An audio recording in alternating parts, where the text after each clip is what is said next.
They are also masters of land and sea. No other group of animals can venture so high in the air,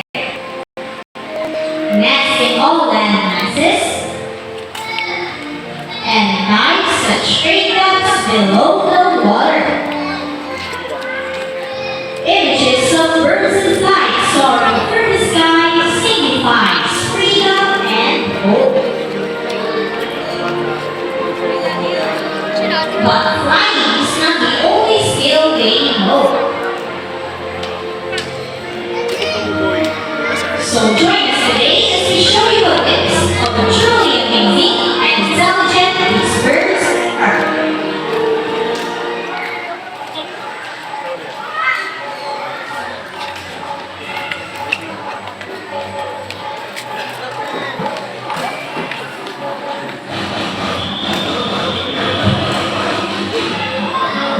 Here we go. Let's start our show by welcoming our fundraising bird, Bandit. So Bandit right here is our red and green crow, also known as the green macaw.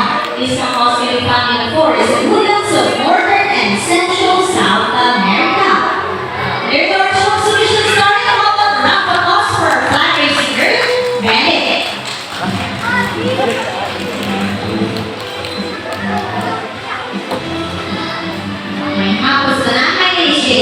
For today's show and welcome to Cebu Ocean Park. Happy dinner. Now for our next set of birds are just like any best friends. But sometimes best friends can be competitive, right? So let's meet Blue and Asul. And today we will battle it out who's the best in the basketball game. Let's go Blue, let's go Asul.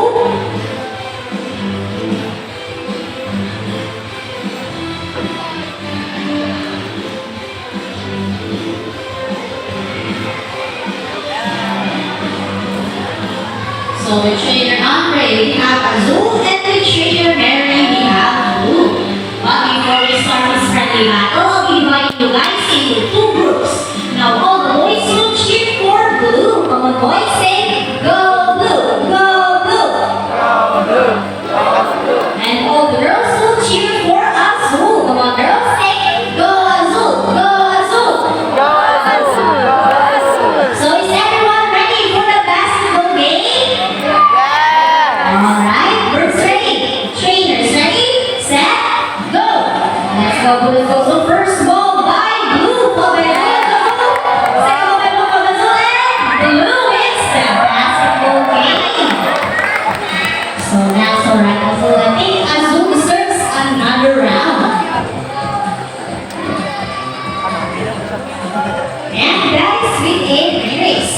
So the mechanics of this game, the first bird will drop all three rings to the goal the fastest is the winner. Now that's a race.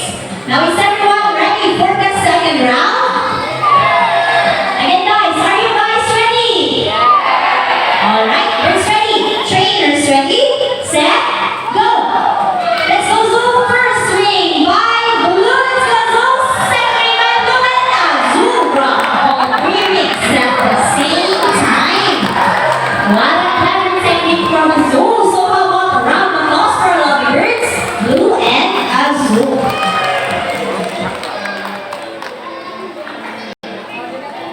Blue and Asul. Now up next we're going to introduce to you guys our parrots here in Cebu Ocean Park. So we have two types of parrot. First is our three-winged macaw bandit, and lastly our blue and gold macaw goldie. So just a friendly reminder to each and everyone, if our birds and trainers roam around you, please do not try to grab or reach the feathers of our birds. Once again, if our birds and trainers roam around you, please do not try to grab or reach their feathers because they get easily frightened and might bite you, okay? Now let's call in Bandit and Goldie.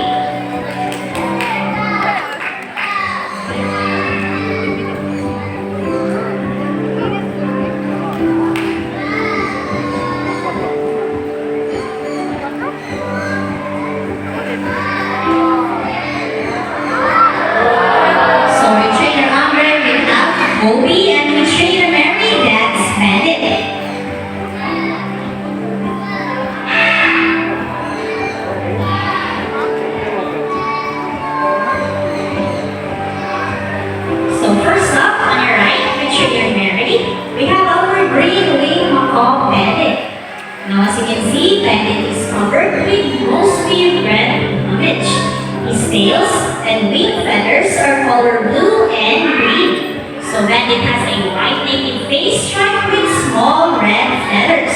Also, Bandit's scientific name is Araptoraptorus. Now say hi to everyone, Bandit. Hi! Other side? Hello! Now up next. The trainer Andre is our blue and gold macaw Cody. Now blue and gold macaw has a beautiful shade of blue on its back and yellow on its belly and inner side wings. Also its eyes and beak are solid black. So here in Cebu Ocean Park, we have three blue and gold macaw. We'll be up there with trainer Andre and Cebu and Asul earlier in the basketball game. So later now the ninth segment see Gobi. And Gobi's scientific name is Ararauna.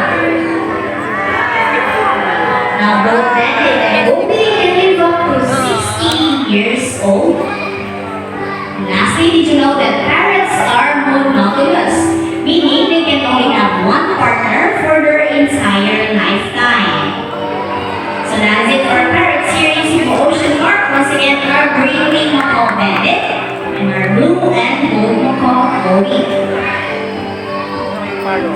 Nakalay ng palo.